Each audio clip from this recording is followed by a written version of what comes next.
Hello everyone. For this practice, we're going to work with the mantra Guru Guru Wahe Guru Guru Ram Das Guru.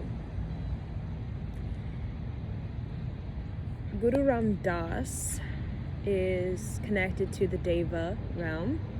The Deva realm is associated with the angels, the guardian angels, the archangels, the earth angels, and the angelic frequency that is associated with heaven on earth, associated with warriors of light, such as Archangel Michael is seen with his sword of light, to strike down evil, jealousy, greed, selfishness. So we're going to connect to the Deva realm through Guru Ram Das and the Guru Ram Das lineage of guardian angels, earth angels, warriors of light who have upheld an angelic frequency on this planet Earth. We can associate this mantra with the Holy Spirit because it brings about this great white light around you. Call a shield of white light that is the soul, right? The soul coming into the body, the soul residing in the body, right?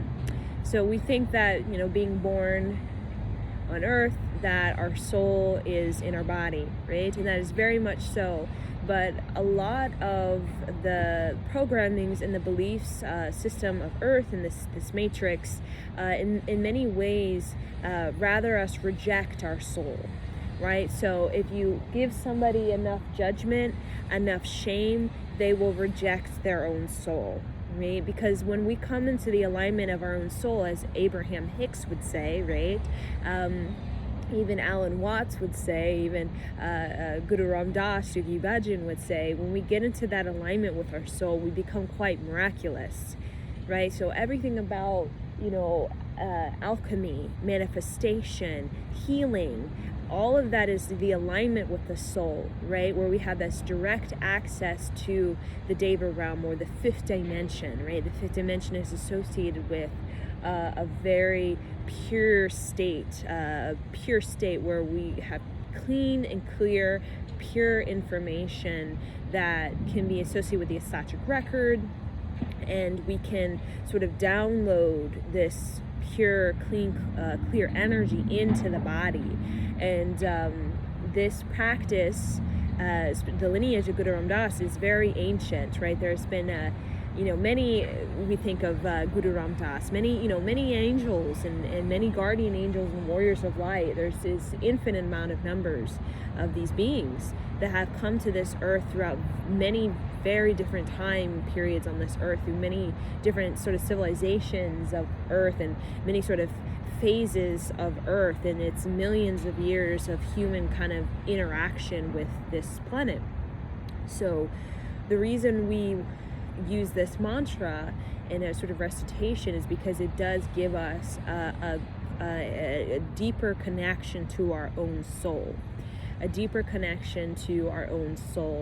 and our soul is basically the spaceship, we'll say, the sort of channel that connects us to, we can say, a higher intelligence, right, which is deeply knowing of creation, right, and the many sort of mysteries and magic and grand sort of teachings that come from creation. So in connecting deeper with our soul, we can create that alignment where we can just start to experience more of our happiness, our fulfillment, more of our joy, and that can become the prevailing force. Regardless of, what environment, circumstance, situation we're in, we can still have an internal prevailing force. Now, the matrix in many ways with the judgment and shame, it creates internal turmoil, right? And as long as we have that internal turmoil, we'll never really be able to transmute these energies, right? To transform these seeming outward energies, right? Because we're blaming ourselves, we're, neglecting ourselves, the resentment towards this, the victimization towards that, and we can become quite destructive towards ourselves, right? We destroy ourselves, so nothing needs to destroy us if we do it ourselves. So this guardian angel realm is really there to help us really embody this deep self-love, so that we can have enough self-love so that we can be a warrior, right? Which demands a lot of self-love, because if we don't have that really ingrained in us, I love myself, we'll just constantly be tempted and constantly, sort of pulled in these sort of matrix, sort of little rabbit traps, right? That want us to be in this judgment, in this shame, in this, I'm not good enough, this compare, compete, contrast, complain, right? So that our energy is not sort of up to par to be able to do the real work, the real heavy-duty lifting that we want to do on this planet, which is really about building some creative legacy or creative lineage on this planet. But we get so, I'm not good enough, so, we kind of go for this, we go for that, and then we feel bad about ourselves, and then, right, we don't feel quite, we don't feel enough self-love to actually do that kind of, that deeper work that a lot of us want to do on this planet Earth, right? And that deeper work is really just you with you, getting in alignment with that soul, so that some real big messages, downloads can come in. Because those downloads either be creative download, inventive download, download of a healing, download of is from the Sachic record, whatever that is, it can't come through if we're not in that alignment, if we're not sort of creating a space for us to be available and receptive to that, right? It's almost like, we're kind of, while we're sitting there over in our own little inner turmoil, that information can't come in, right? It's there, it's held in the auric fields, probably from ancestors and our angels, but getting into a way where it's actually going to be worked on and it's going to be developed, that's a different thing. That's going to require us to have enough self-love to do that sort of heavy-duty lifting with our own negative mind. And right now on this planet, as we can kind of tell, we definitely do have a very strong sort of pull on the negative mind, with a lot of, events that are happening. So it's very tempting and seducing to get into that negative mind. So if we don't really have that alignment with that soul, we're definitely going to kind of be pulled into that negativity that in many ways we don't need to participate in that, right? The real focus for us as humanity moving forward, because this is not the end of the world, so don't blow your energy on this, because we still have some time to go on this planet. And if you're around my age, you're gonna be here probably for some time, right? So we want to conserve our energy, right? Especially that negative mind. You can really go in and really get out of alignment real quickly. So what we want is we want to really amplify that creative destiny through the mantra recitation, because this is a opening, even though the negative mind can be very charged in a lot of people who don't really have that sense of self-love, probably real kind of destructive internally for some people, right? Because a lot of karma is being cleared. The karma is that negative mind. So when that negative mind is coming up, we're burning through the karma, right? So even if you're doing a mantra recitation and you feel so much negativity, so much anger, so much rage, let that come out, but put it into the mantra. Let that fire become your absolute passion towards your mantra recitation, right? But a lot of people, that negative mind is so deeply charged, but they have not created a space, a sacred container for them to experience that. So what it becomes is, bad behavior, right? Addiction, obsession that leads to more internal turmoil and more of the building of karma with themselves, right? Which is that kind of battling. We all have that subconscious battling, right? Which plays out even in our outer world, the battling of the subconscious anger that we have from childhood when, we stop believing in the voice of our inner child or the Holy Spirit. We stopped feeling sacred.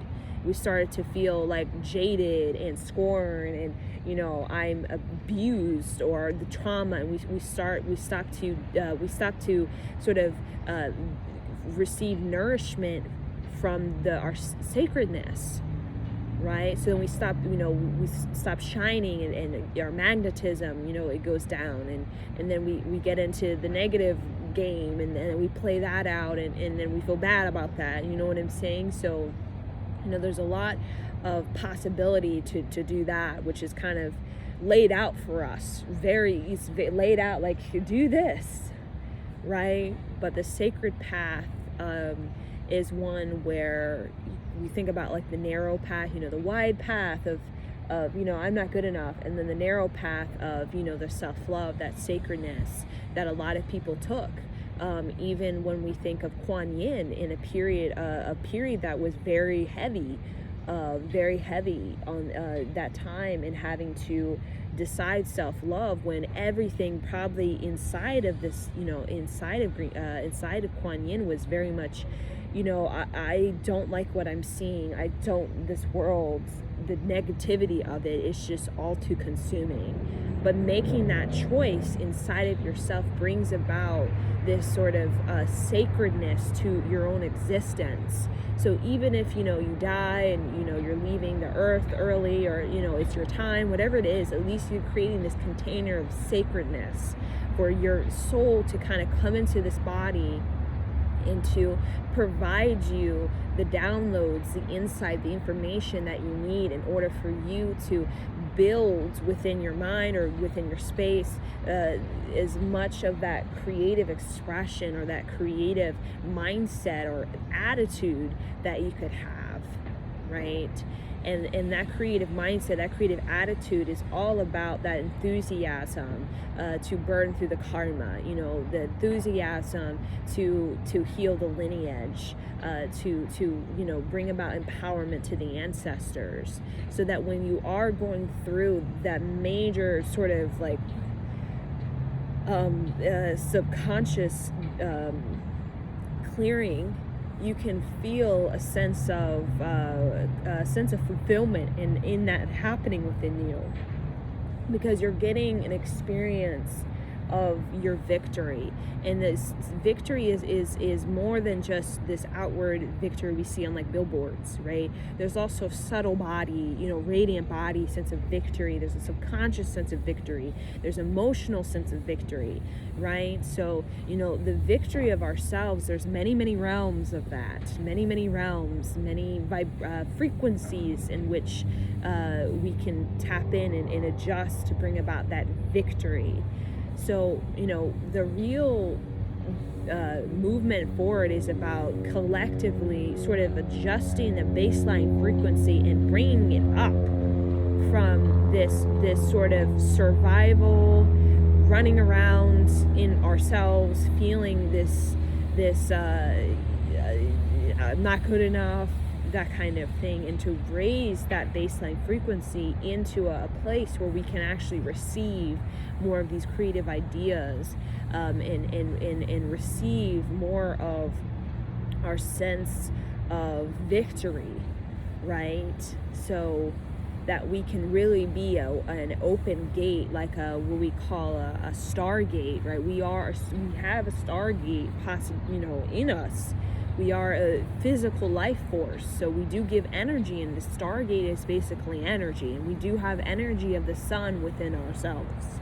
So that Stargate is the way for that serpent within us to extend far out into the core of the universe to gather the realms of information, of sort of teachings, esoteric teachings, that kind of pull it in like the navel, the umbilical cord, that sends out through the long cord into the baby, right? We can pull in, we can squeeze into the spine that kind of teachings that a lot of people are doing, and that's why we're having this large awakening when it comes to the discovery of ancient Egypt and what these sort of hieroglyphics mean, as the Egyptologists are starting to understand the ancient Egyptian hieroglyphics from a new perspective that we in our sort of past time could not understand, even with the metallithic structures, even with these ancient civilizations and their sort of mathematics and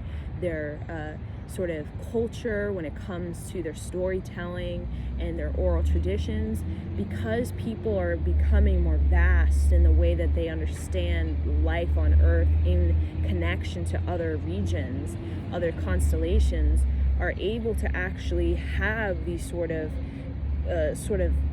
connections and correlations to these sort of secret, sacred spaces that have been sort of held on this earth as a sort of jump start to our own interstellar consciousness for this time that is now, where we actually need to remember. And we need to remember very quickly, because we don't have 5-7 generations in our future of just kind of fooling around and playing a game with ourselves. And yeah, somewhat I wanted, but then you're resisting in the subconscious battle. We don't really have time to do that subconscious battle, right? And then have, the battle in our waking hours where we're playing a game with ourselves. We're not actually really building that creative place, because we're constantly, pulling back and sabotaging and that kind of thing. And then, this is the generation where we are deciding kind of what timeline we want to be in our future. And there's many timelines that we can choose as planet Earth. And even Yogi Bhajan, he predicted World War III, and I'm sure other individuals predicted that as well in the time past. And that did not come to par, because we as a humanity chose a different timeline. And we're in that timeline, but timelines, especially moving forward, can shift. Our initial experience of the Aquarian age can either be quite intense and vigorous and deeply sort of painful as we must transform, or it can be quite exalting, exhilarating, because we're choosing to transform rather than sort of being forced to transform by the Aquarian age. So we have timelines of artificial intelligence and that kind of possibility of how that is to play out on planet Earth, and how intense or how sort of prominent or how sort of powerful of an influence that will have. Or we have timelines where that is not as powerful influence. So I think it all depends on our willingness to elevate beyond the subconscious battling that we all have with our own inner enemy that brings out the worst of ourselves, the worst in each other, and not knowing how to move that, not knowing what to do with that, not knowing why is this here? How can I move the energy? So the real force to be reckoned with, the creative force, is knowing how to move your own psyche, knowing, we call it cobra dance, knowing how to command the cobra, right? So, we all have this inner cobra, right? This sort of snake in us that, it's poison. We can poison ourselves if we choose to, but we can also command ourselves, and we can sort of entrance ourselves into negativity, positivity, neutrality, And the Guru Ram Das mantra is wonderful because it entrances us into this perfect neutral state where, you know, the negativity can do its thing, but we're not seduced into actually giving our power to that and believing in it because it seems to be all powerful and real. It seems so real to us.